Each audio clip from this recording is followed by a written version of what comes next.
लक्ष्य academy, this is प्रेरणा सिन्हा। सो मैं आप लोगों को फिर से बता रही हूँ कि जो हमारा कोर्स है फॉर झारखंड पीजीटी इंग्लिश, ये 22 अगस्त से स्टार्ट होने वाला है। एंड अगर आप हमारे इस कोर्स में 24 तक एनरोलमेंट करवाते हैं, then you will have to pay only 2,999 and after that you will have to pay 3,999, right? So for any query you can just call on the given number. And one thing, अगर आपने अभी तक लक्ष्य academy के app को play store से install नहीं किया है, then the link is given in the description box. तो मैं आप लोगों को 2017 के क्वेश्चन को प्रैक्टिस करवा रही हूँ, यानी कि 17 में जो क्वेश्चन पूछे जा चुके हैं, we are practicing that questions. And हम लोग ऑलमोस्ट 80 क्वेश्चंस को प्रैक्टिस कर चुके हैं and only few questions are left. So पहला क्वेश्चन है, dash Holman Hunt and JEE Millais form the Pre-Raphaelite Brotherhood in 1848। अब मैं आप लोगों को एक चीज और बता दूं कि जितने भी क्वेश्चंस फ्रेम होते हैं ना, उससे भी एक क्वेश्चन निकलता है। सो अगर आप पीवाईक्यू को प्रैक्टिस कर रहे हैं तो आपको क्वेश्चंस के साथ आंसर्स प्लस ऑप्शंस जो दिए रहते हैं उन सबों में भी बहुत ज्यादा ध्यान देना बहुत ज्यादा जरूरी है, राइट? तो देखिए, ये जो क्वेश्चन है उसमें से एक क्वेश्चन फिर से फ्रेम हुआ है, that is pre-Raphaelite Brotherhood in 1848। यानी इसमें दे दिया गया है कि प्री-राफेलाइट ब्रदरहुड जो है वो कब फॉर्म किया गया था, दैट इज वो 1848 में फॉर्म किया था। यानी अगर जैसे लोग कहते हैं ना कि पीवाईक्यू रिपीट हुआ, पीवाईक्यू रिपीट हुआ, पीवाईक्यू रिपीट होता है तो ये सारी चीजों को रिपीट किया जाता है, राइट? ऑप्शंस को रिपीट किया जाता है, यानी कि जैसे ऑप्शन टेनिसन पूछा गया, टेनिसन के कोई वर्क से क्वेश्चंस पूछ लिया जाएगा, ठीक है? ऐसा नहीं है कि वो सारा क्वेश्चन रिपीट कर देते हैं। ऐसा नहीं है कि अगर ये क्वेश्चन पूछा गया एग्जाम में, that is dash Holman Hunt and JEE Millais form the Pre-Raphaelite Brotherhood in 1848, तो यही क्वेश्चन दोबारा उठा के पूछ दिया जाएगा, ऐसा नहीं है। इस क्वेश्चन से एक और क्वेश्चन फॉर्म हुआ, मैंने आप लोगों को बताया कि प्री-राफेलाइट ब्रदरहुड कब फॉर्म हुआ था, दैट इज 1848, तो इससे एक क्वेश्चन बना। तो इस टाइप के क्वेश्चंस को कहा जाता है कि अरे क्वेश्चंस रिपीट हुए, यानी कि 17th में जो प्रीवियस ईयर क्वेश्चन पूछे गए थे उनसे क्वेश्चन रिपीट हो रहे हैं, right? This is the fact. See, हाँ, तो यहाँ पे क्या है, ऑप्शन में दिया हुआ है कि टेनिसन थे वो, या फिर डेजी रोसेटी थे, या स्वाइनबर्न थे, या फिर बर्न्स थे। तो मैं आप लोगों को बता दूं, ये जो प्री-राफेलाइट ब्रदरहुड है, ये जो प्री-राफेलाइट ब्रदरहुड है, ये ना 7 मेंबर का एक ग्रुप है, याद रखिएगा, 7 मेंबर का एक ग्रुप है, ठीक है? एंड इसमें से आपके ऑप्शंस में क्वेश्चन में सिर्फ 3 ही मेंबर का दिया हुआ है। एंड जो जिसके बारे में पूछा गया है, ऑप्शन में सिर्फ एक ही मेंबर का नाम दिया, राइट? तो आपको क्या करना है कि इन सातों मेंबर्स के नाम आप लोगों को जस्ट ध्यान में रखना है, because may be next time ये ऑप्शन ना दे करके ये दूसरा क्वेश्चन पूछ ले इसी से रिलेटेड कि प्री-राफेलाइट ब्रदरहुड में कितने मेंबर्स थे, तो याद रखिएगा 7 मेंबर का ये एक ग्रुप था, ठीक है? तो आंसर होगा इसका DG Rossetti. DG Rossetti, Holman Hunt and JEE Millais form the Pre-Raphaelite Brotherhood in 1848। तो मैंने इस स्लाइड में प्री-राफेलाइट ब्रदरहुड का कुछ आप लोगों के लिए डाल रखा है, that is the Pre-Raphaelite Brotherhood, later known as Pre-Raphaelites, was a group of English painters. मैं जो बता रही हूँ वो जस्ट आप लोग नोट डाउन करते जाइए। Pre-Raphaelite Brotherhood जो था, it was a group of English painters, poets and art critics founded in 1848 by William Holman Hunt. यानी देखिए, मैंने बताया ना कि 7 मेंबर्स का ये ग्रुप था, तो 7 मेंबर्स के नेम यहाँ पे मेंशन किए हैं, ठीक है? सो आप लोग क्या कीजिए, जस्ट आप लोग उसे नोट डाउन कर लीजिए, that is William Holman Hunt, John Everett Millais, Dante Gabriel Rossetti, William Michael Rossetti, James Collinson, Frederick George Stephens and Thomas Woolner, right? इन सातों मेंबर्स के नाम आप लोग जस्ट नोट डाउन कर लीजिए, बिकॉज they are important, ठीक है? Who formed a 7-member brotherhood? मैंने बताया कि इन्होंने 7 मेंबर ब्रदरहुड को फॉर्म किया था, मॉडल्ड इन पार्ट ऑफ नाजरीन मूवमेंट।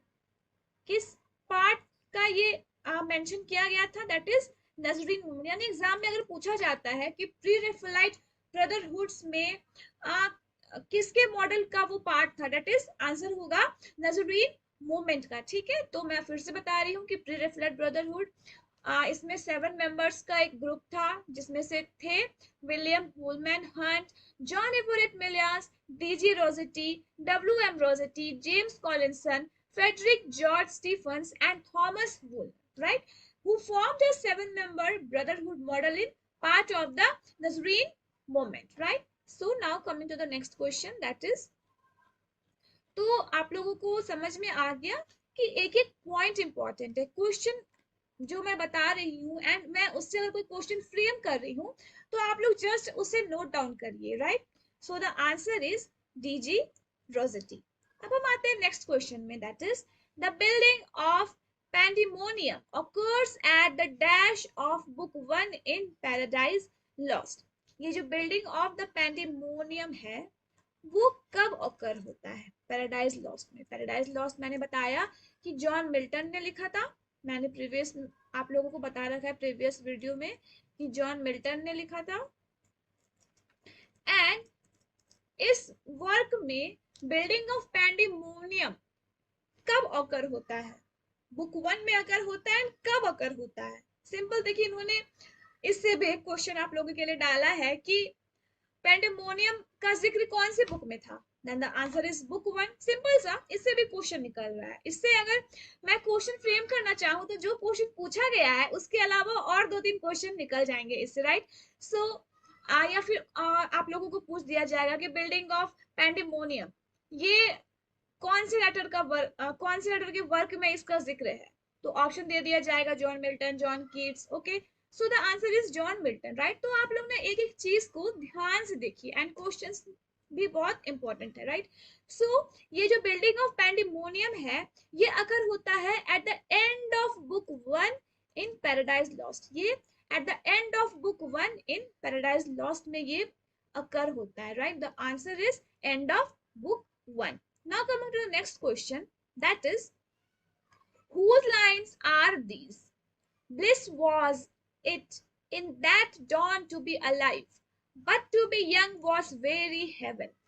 ये जो लाइंस हैं ये लाइंस किसकी है, किन राइटर्स ने इन लाइंस को दिया है। दैट इज पहला ऑप्शन है William Wordsworth, John Keats, PB Shelley या फिर ST. Coleridge. So these lines are of William Wordsworth. The answer is William Wordsworth. तो ये जो लाइंस है ना ये प्रिल्यूड में दी हुई है, ठीक है।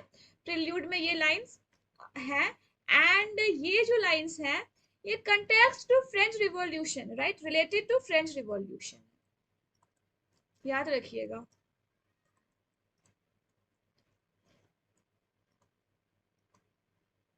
related to French Revolution है and these lines are given by William Wordsworth। and prelude के बारे में मैंने आप लोगों को क्या बताया था कि ये 14 बुक्स में थी। अगर आप लोगों ने प्रीवियस वीडियोस को मेरी देखी होंगी तो मैंने प्रिल्यूड के बारे में प्रॉपर आप लोगों को बता रखा है कि प्रिल्यूड में 14 बुक्स हैं, right. And it was autobiography work of William Wordsworth, right? So these lines are from prelude, that is, bliss was it in that dawn to be alive, but to be young was very heaven। ठीक है, related to French revolution है and prelude में है ये lines, right. तो आप लोग note down कर सकते हैं। तो the answer is William Wordsworth. Prelude को किसने लिखा था, that is William Wordsworth, right. Now coming to the next question, that is match the author with their work. अब यहाँ पे कुछ ऑथर्स के नाम दिए गए हैं एंड कुछ वर्क्स के नाम दिए गए हैं, ठीक है। आपको मैच करना है।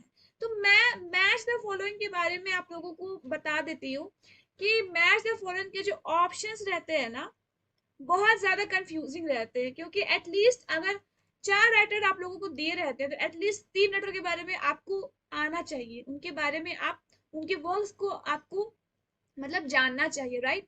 मतलब याद रहना चाहिए उनके वर्क्स के बारे में। जैसे देखिए यहाँ पे ऑप्शन दिया हुआ है, मैं सिर्फ नॉर्मली आप लोगों को बता रही हूँ बिकॉज एग्जाम में ना उनका क्या काम है जो सेट करते हैं पेपर कि बच्चे कंफ्यूज कर जाए एग्जाम में एंड वो आंसर ना दे सके, राइट। उनका काम यही है, राइट। सो जैसे देखिए यहाँ पे सारे ऑप्शन से ABCD।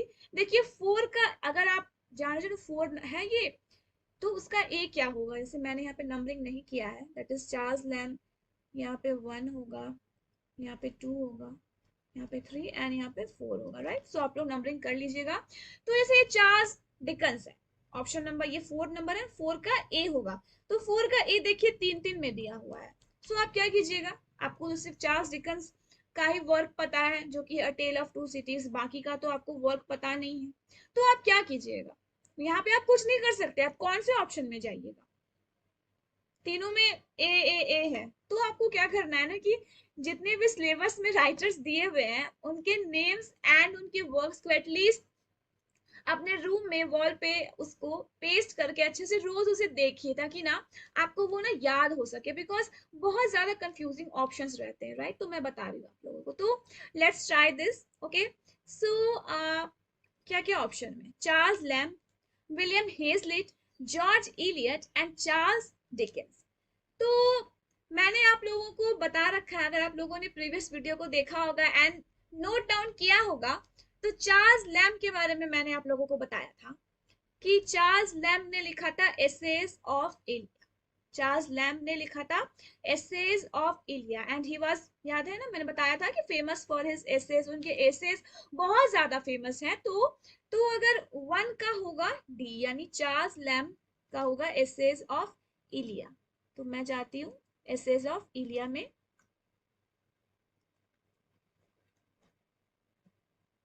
That is essays of Elia, right. So हम देखते हैं कि 1 का डी, तो देखिए 1 का डी सिर्फ एक में है, तो हमें इससे इसका आंसर पता चल जाता है। पर let's solve all the questions and हम आते हैं विलियम हेजलिट। विलियम हेजलिट जो है, इन्होंने लिखा था माय एक्वाइंटेंस विद पोएट्स, ठीक है। जॉर्ज इलियट, मैं आप लोगों को रिपीट कर रही हूँ, मिडिल मार्च, मिडिल मार्च, बहुत क्वेश्चंस आए आ चुके हैं, पूछे जा चुके हैं इस 17 में मिडिल मार्च से। तो मिडिल मार्च किसने लिखा था? जॉर्ज इलियट ने। आई होप आप लोग इन सारे मिडिल मार्च को तो नहीं भूल सकते कि मिडिल मार्च को किसने लिखा था, बिकॉज मिडिल मार्च से बहुत सारे क्वेश्चन पूछे जा चुके हैं एंड जॉर्ज इलियट के बारे में मैंने आप लोगों को बहुत बार बता रखा है। सो आई डोंट थिंक कि आप लोगों को कोई प्रॉब्लम हुई होगी in choosing the correct answer, right. So हम आते हैं 4th नंबर में, दैट इज चार्ल्स डिकेंस। तो चार्ल्स डिकेंस का वर्क है a tale of two cities, right. So पहला क्या है, चार्ल्स लैम्ब ने लिखा था essays of Elia, William Hazlitt ने लिखा था acquaintance with poets, George Eliot ने लिखा है Middlemarch and Charles Dickens ने लिखा है a tale of two cities. So the answer is option number A, right. The answer is option number A. So now coming to the next question, that is question number 85. William Thackeray's objectives in Dash was to remove the cult of sham heroics and sham sentiments then present in fiction. तो मैं आप लोगों को बता दूं, ये जितने भी वर्क्स यहाँ ऑप्शन में दिए हुए हैं, ये सारे वर्क लिखे हुए हैं विलियम थैकरे के, राइट। तो आप लोग नोट डाउन कर लीजिए, ये सारे वर्क विलियम थैकरे के दिए हुए हैं। सो ऐसा नहीं है कि सारे वर्क अलग अलग राइटर के हैं, सारे वर्क विलियम थैकरे के ही लिखे हुए हैं। सो क्वेश्चन में क्या पूछा गया है, इनमें से कौन सा वर्क का ऑब्जेक्टिव था to remove the cult of sham heroics and sham sentiments then present in fiction.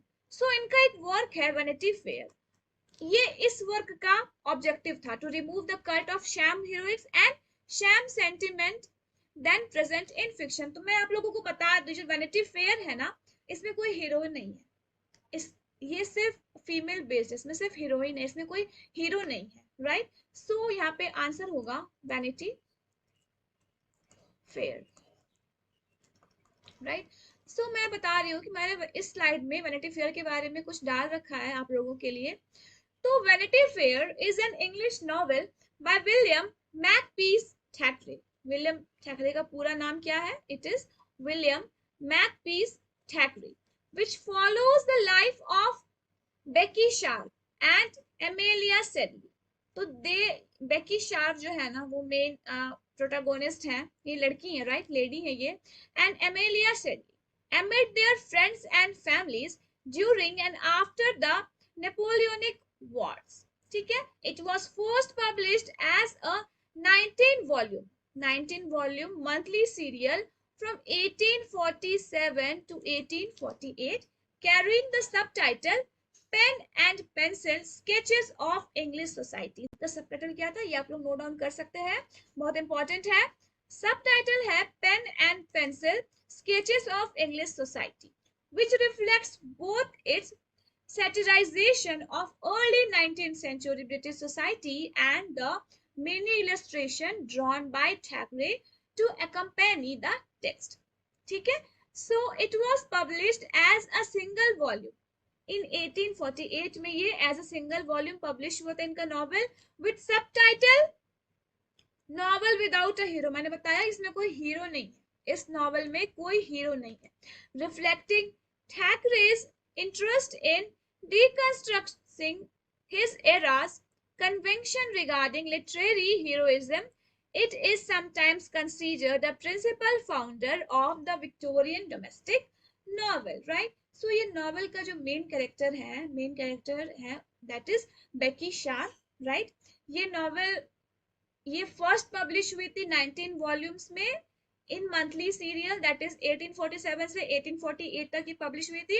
इसका सबटाइटल क्या था, pen and pencil sketches of Indian, sorry, इसका सबटाइटल था pen and pencil sketches of English society, which reflect both its satirisation of early 19th century, यानी कि British society में जो early 19th century को वो सैटिराइज करता था ये वर्क, एंड ये जब सिंगल वॉल्यूम में पब्लिश हुआ था इसका सबटाइटल क्या था, सबटाइटल था अ novel without a hero. Vanity fair को हम लोग अ नॉवल विदाउट अ हीरो भी जानते हैं, राइट? इस नाम से भी जानते हैं. आप लोग याद रखिएगा वैनिटी फेयर में कोई हीरो नहीं था, तो कॉमन सेंस लगाइएगा एग्जाम में कि a novel without a hero अगर पूछा जाता है तो it was Vanity Fair by William Thackeray, right? So यहाँ पे क्या था, इस क्वेश्चन में क्या पूछा गया है, that is William Thackeray's objectives in Dash was to remove the cult of sham heroic and sham sentiment then present in fictions, right? तो Vanity Fair होगा आंसर, right? अब हम आते हैं नेक्स्ट क्वेश्चन में, that is whose words are these, that the borders of our mind are ever shifting and that many minds can flow into one another as it were and create or reveal a single mind in single energy. तो ये जो था, ये जो lines हैं, ये lines है W.B. Yeats की, उनका एक वर्क है जो कि 1903 में लिखा गया था, राइट? वर्क है ideas of Good and evil, ideas of Good and evil, right? उसमें एक पार्ट है मैजिक. ये जो लाइंस हैं, that the borders of our mind are ever shifting and that many minds can flow into one another as it were and create or reveal a single mind and single energy. तो ये जो lines हैं, ये lines हैं ideas of Good and evil, उनका एक work है जो कि 1903 में लिखा गया था, एंड उसका एक पार्ट है मैजिक.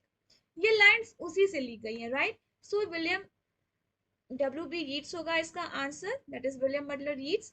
सो मैं फिर से बता रही हूँ कि Ideas of Good and Evil में एक पार्ट है मैजिक. ये लाइंस वहीं से ली गई हैं बाय W.B. यीट्स एंड ये वर्क लिखा गया था 1903 में, right? So the answer is W.B.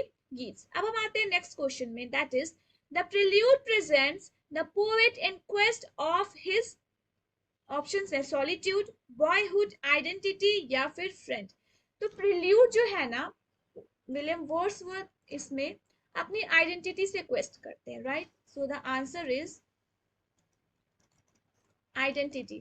Prelude मैंने बताया कि 1850 में लिखी गई थी, 14 बुक्स, ठीक है? एंड इसमें पहला चैप्टर का नाम था चाइल्डहुड. एंड होता है ये कंक्लूजन से,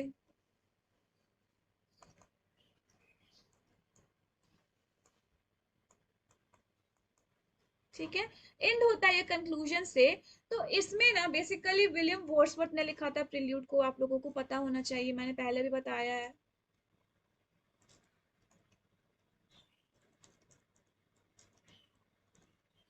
मैंने पहले भी बताया कि विलियम वर्ड्सवर्थ ने लिखा था, 1850 में लिखी गई थी, 14 बुक्स था। फर्स्ट इसका बुक का नाम था चाइल्डहुड एंड लास्ट का नाम था कंक्लूजन। एंड इसमें हम लोग विलियम वर्ड्सवर्थ की टोटल ऑटोबायोग्राफी देखते हैं, from childhood to his adulthood and to his till his death, right? So ये बुक मैंने आप लोगों को पहले भी बताया है कि वर्ड्सवर्थ के मरने के 3 months के बाद ये वर्क पब्लिश किया गया था उनकी वाइफ के द्वारा, यानी मैरी हस्टिंसन ने उनके डेथ के 3 months के बाद इस वर्क को पब्लिश किया था। सो इस वर्क में Wordsworth present the quest of his identity. The answer is identity. अब हम आते हैं नेक्स्ट क्वेश्चन में, that is a title, a game of chess has been taken from Women Beware Women by। अब ये जो गेम ऑफ चेस है ये कौन सा वर्क में था, कौन सा वर्क का ये पार्ट था, किसी को पता है? सो ये जो है ये वेस्टलैंड से है, बाय इलियट यानी टीएस इलियट। ये सेकेंड वेस्टलैंड में 5 सेक्शंस थे, 5 सेक्शंस। पहला सेक्शन क्या था? The burial of dead. दूसरा सेक्शन क्या है? That is the game, a game of chess.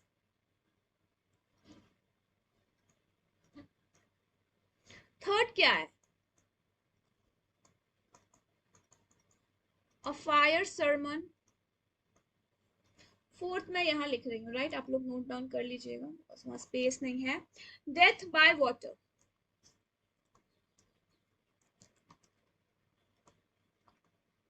And fifth क्या है? फिफ्थ मैं ऊपर लिख देती हूँ, what the thunder said, right?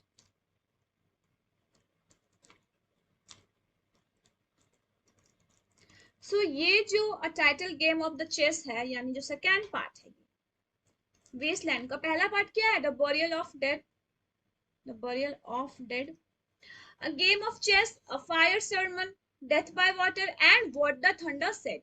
ये 5 sections है वेस्टलैंड के। एंड ये जो गेम ऑफ चेस है ये लिया गया है women beware women by Middleton. याद रखिएगा, अगर एग्जाम में पूछा जाता है कि विमेन बीवेयर विमेन किनके द्वारा लिखा गया था, so the answer is Middleton, right? सिर्फ टाइटल याद रखिए, Middleton. So the answer is Middleton. So अब हम आते हैं नेक्स्ट क्वेश्चन में, that is question number 89। What are the names of the 4 bodies left on the stage at the end of the play Hamlet? Hamlet के आप ये जो play है Hamlet by William Shakespeare, इसमें by the end हम वो कौन से 4 लोगों की बॉडी रहती है जो स्टेज में रहती है, तो कौन रहते हैं वो लोग? पहला ऑप्शन है क्लाउडियस, गर्ट्रूड, हेमलेट या फिर रोजेंट्रैंस, या फिर Claudius, Gertrude, Hamlet, Laertes. Third option है Claudius, Gertrude, Horatio, Laertes and fourth option है Claudius, Polonius, Hamlet and Laertes, right? So the answer is, हम लोग देखते हैं एट लास्ट, क्लाउडियस की बॉडी रहती है, गर्ट्रूड की बॉडी रहती है, हेमलेट की बॉडी रहती है एंड लेटस की बॉडी रहती है। तो क्लाउडियस आप लोगों को पता है कि वो अंकल थे हेमलेट के।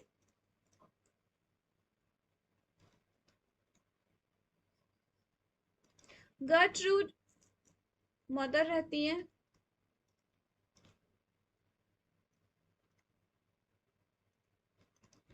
हेमलेट खुद हेमलेट, Prince Hamlet,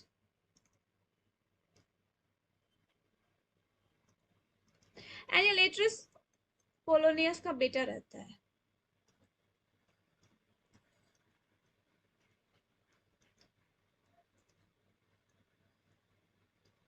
and brother of Ophelia.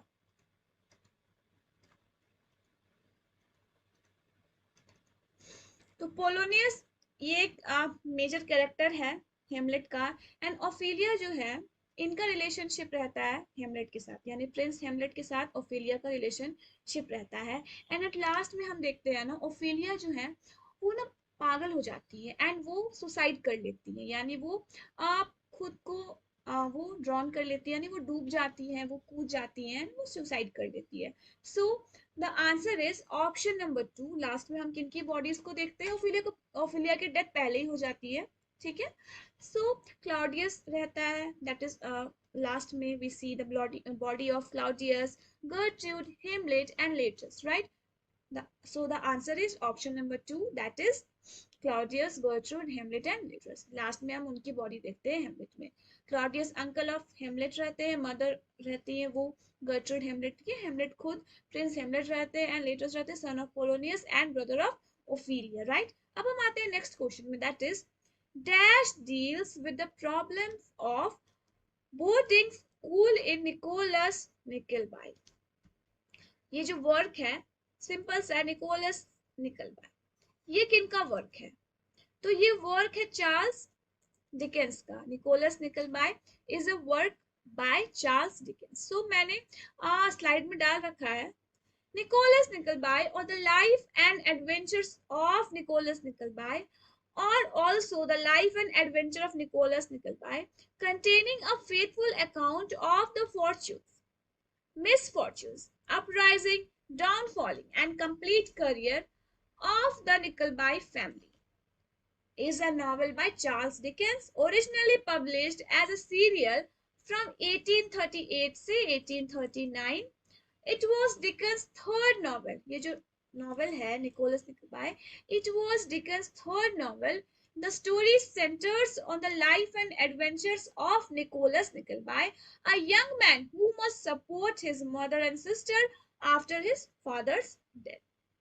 Right? After his father's death, यानी उनके पापा के डेथ के बाद जो जो मेन कैरेक्टर है निकोलस, उसे अपनी मदर एंड सिस्टर का ध्यान रखना पड़ता है, सपोर्ट करना पड़ता है, राइट. सो यहाँ पे क्या है क्वेश्चन में, dash deals with the problems of boarding schools in Nicholas Nickleby. ठीक है. तो मैं बता दूं कि जब हम ये वर्क पढ़ेंगे निकोलस निकलबाई, तो उसमें मैं आप लोगों को प्रॉपर वे में निकोलस निकलबाई के बारे में बताऊंगी. सो इन दिस क्लास मैंने सिर्फ एक शॉर्ट डिस्क्रिप्शन दिया है कि ये इनका वर्क है, इसमें बेसिकली क्या है, राइट. सो आज की क्लास के लिए बस इतना ही. सो हमारा जो रोज का काम है that is a quick revision, हम लोग आज फिर से वो कर लेते हैं. सो पहला क्वेश्चन क्या है, dash Holman Hunt and J E Millais form the pre Raphaelite brotherhood in 1848. That is answer क्या होगा, डीजी रोसेटी. मैंने क्या बताया कि प्री रेफेलाइट ब्रदरहुड ये 1848 में आया था, एंड 7 मेंबर्स का ये ग्रुप था, एंड 7 मेंबर्स के नेम आई होप आप लोगों ने नोट डाउन कर लिए होंगे. ठीक है. सो आते हैं नेक्स्ट क्वेश्चन में, that is the building of pandemonium occurs at the end of book 1 in Paradise Lost. Next question में आते हैं, whose lines are these? Bliss was it in that dawn to be alive, but to be young was very heaven. ये prelude से लिया हुआ है ये work, and ये रिलेटेड है फ्रेंच रिवॉल्यूशन से. सो इस प्रिल्यूड सिंपल है, जैसे मैं प्रिल्यूड बोलूं तो आप लोग समझ जाइए कि I am talking about William Wordsworth. So the answer is William Wordsworth. अब यहाँ पे मैच द फॉलोइंग था, चार्ल्स लैम्ब ने लिखा था essays of Elia, William Hazlitt ने लिखा था my एक्वाइंटेंस with poets, George Eliot ने लिखा था middle March, and Charles Dickens ने लिखा था अ टेल ऑफ टू सिटीज. ठीक है.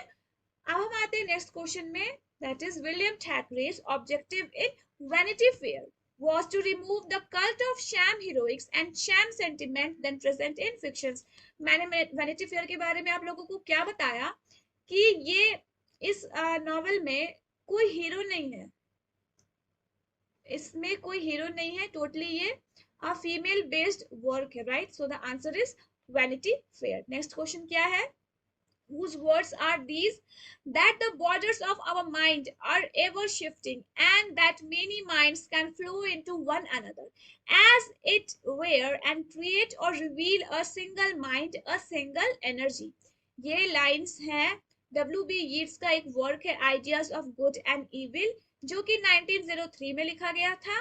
उसका एक पार्ट है मैजिक, ये उस पार्ट में आपको ये वर्ड्स मिलेंगे. अब आते हैं नेक्स्ट क्वेश्चन में, prelude present the poet in quest of his identity. Prelude में पोएट की हम लोग आइडेंटिटी को देखते हैं, बिकॉज ये एक ऑटोबायोग्राफिकल वर्क है बाय विलियम वर्ड्सवर्थ. अब हम आते हैं नेक्स्ट क्वेश्चन में, that is The title Game of Chess has been taken from Women Beware Women by Middleton. अब हम आते हैं नेक्स्ट क्वेश्चन में, दैट इज हेमलेट में एट लास्ट यानी कि स्टेज में हम लोग वो कौन से चार लोग रहते हैं जिनकी बॉडी को हम लोग स्टेज में देखते हैं, दैट इज पहला है Claudius, Gertrude, Hamlet and Laertes, right? The answer is option number 2। ठीक है, अब हम आते हैं नेक्स्ट क्वेश्चन में। चार्ल्स डिकेंस का एक वर्क है निकोलस निकलबाय, वो डील करता है प्रॉब्लम्स ऑफ बोर्डिंग स्कूल्स। ठीक है, so the answer is Charles Dickens. So आज की क्लास के लिए बस इतना ही। आई होप आप लोगों को ये क्लास अच्छी लगी होगी। Then thank you so much for watching, meet you in the next class.